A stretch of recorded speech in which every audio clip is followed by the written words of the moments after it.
Berita melaporkan GRS dan Pakatan Harapan serta Barisan Nasional meletakkan seluruh keturunan dan keluarga Musa Aman untuk bertanding dalam pilihan raya negeri Sabah. Saudara dan saudari, hampir 7 orang keturunan dan ahli keluarga Musa Aman diletakkan oleh ketiga-tiga parti ini untuk bertanding dalam pilihan raya negeri Sabah. Saudara dan saudari, Anifah Aman, iaitu adik Musa Aman, bertanding bawah tiket GRS di Bongawan. Yamani Hafiz Musa, anak Musa Aman, bertanding atas tiket PKR di Sindumin.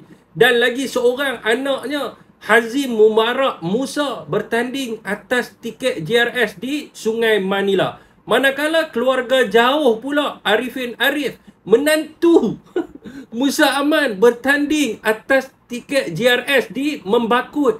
Anak saudara Musa Aman, Ishak Ayub Aman, bertanding atas tiket Star di Bingkur. Dan seorang lagi anak saudara juga, Anwar Ayub Aman, bertanding atas GRS di Liawan.